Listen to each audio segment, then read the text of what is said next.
আজকে আমরা ফর্মাল ওয়েতে কংগ্রাচুলেট বলা শিখবো, ফর্মাল ওয়েতে যেটা বলে।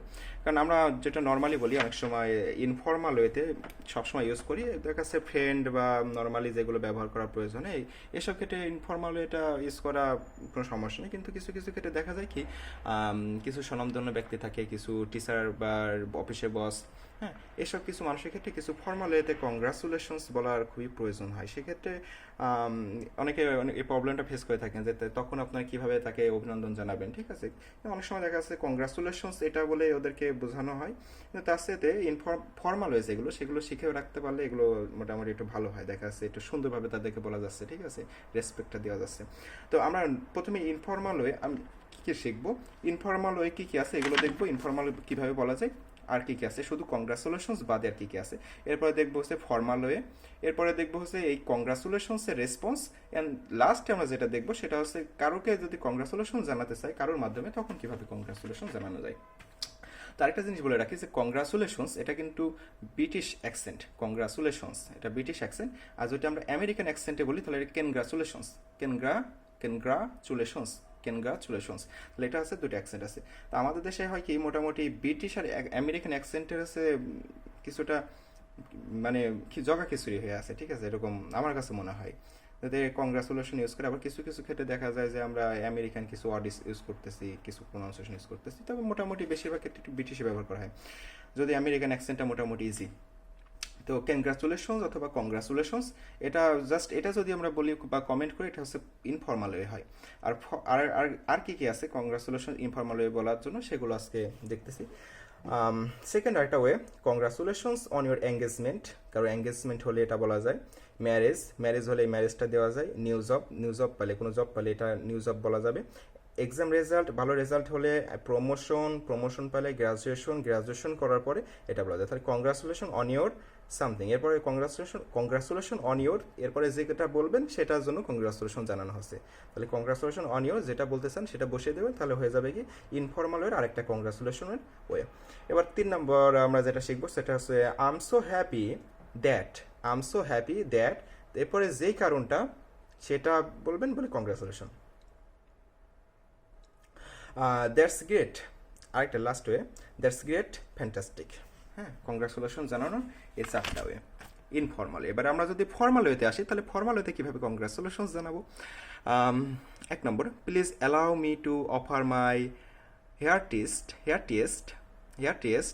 হচ্ছে আমেরিকান উচ্চারণ, হার্টিস্ট এটা হচ্ছে ব্রিটিশ উচ্চারণ হয়, যতদূর আমি জানি, ভুল হতে পারে ব্রিটিশ উচ্চারণে। Please allow me to offer my heartiest congratulations on your achievement. Please allow me to offer my heartiest congratulation on your achievement, এটা হচ্ছে একটা way. Let me congratulate you on your progress, 2 নম্বর, let me congratulate you on your progress. 3, may I congratulate you on your success, may I congratulate you on your success. Number 4, please accept my warmest congratulations. Number 4 হচ্ছে please accept my warmest congratulations. আজকে আমাদের main target ছিল এটা, যে congratulations কিভাবে formal ওয়েতে বলতে হয়, ঠিক আছে, যে যখন আমাদের এটা প্রয়োজন হবে তখন আমাদের যদি এটা জানা থাকে সেই সময় এটা খুবই দ্রুত এবং সহজেই ব্যবহার করতে পারবো। আর আরেকবার দেখি, please allow me to offer my heartiest congratulations on your achievements. Okay, এটা হচ্ছে 1 নম্বর, let me congratulate you on your progress. 2 নম্বর, may I congratulate you on your success, এরপর একটা প্রশ্নবোধক চিহ্ন আছে, may I congratulate you on your success. 3 নম্বর গেল। 4 নম্বর কি, please accept my warmest congratulations, please accept my warmest congratulations. এই হলো আমাদের 4টা ফর্মালে, যেটা আমাদের মেন টার্গেট ছিল। তাহলে এই 4টা জিনিস ভালো করে শিখে রাখবেন, তাহলে যে কোনো সময় আপনারা যে কোনো মানুষকে এগুলো বলতে পারেন, দেখা যাচ্ছে একটা সুন্দরভাবে বলা হচ্ছে, ঠিক আছে। যদি সুন্দর করে বলতে কোনো সমস্যা নাই, ফর্মাল বা ইনফর্মাল ওয়ে। যাদেরকে ইনফর্মাল ব্যবহার করা যায় তাদের কাছে ফর্মালও ব্যবহার করা যায়, কিন্তু ফর্মাল যাদের কাছে ব্যবহার করা যায় তাদের কাছে কিন্তু ইনফর্মাল ব্যবহার করা শোভনীয় নয়।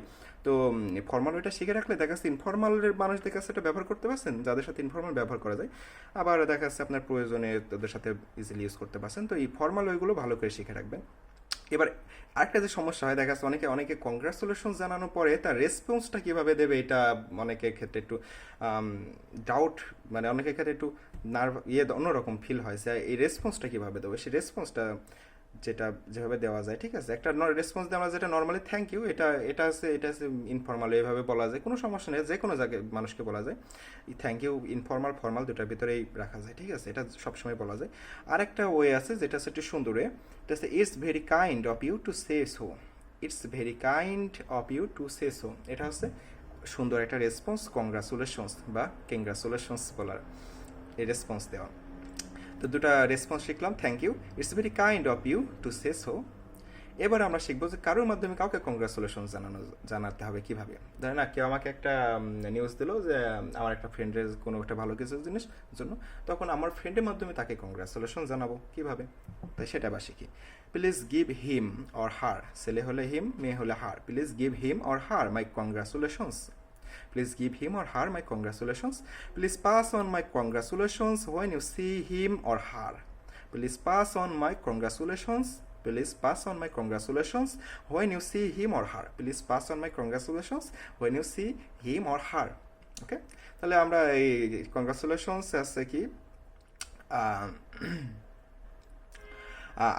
আরেকজনের কাছে পাঠানোর জন্য যে দুটা হবে সেটা দুটা হবে শিখে গেলাম, যে please give him or her my congratulations, please pass on my congratulations when you see him or her. তাহলে আমরা এই বেশ কিছু ইম্পর্টেন্ট সেন্টেন্স শিখে গেলাম যেগুলো কংগ্রাচুলেশনস জানানোর জন্য, ফর্মালিতে ইনফর্মালিতে রেসপন্স করার জন্য এবং পাস করার জন্য, কারোর কাছে পাস করার জন্য খুবই ইম্পর্টেন্ট। তো আশা করি এই জিনিসগুলো আপনাদের ক্ষেত্রে অনেক ভালো কাজে দেবে, আপনাদের কাজে যেন লাগে এই জিনিসগুলো এই জন্য এই ভিডিওটা তৈরি করা। ধন্যবাদ সবাইকে, ভালো থাকবেন সবাই।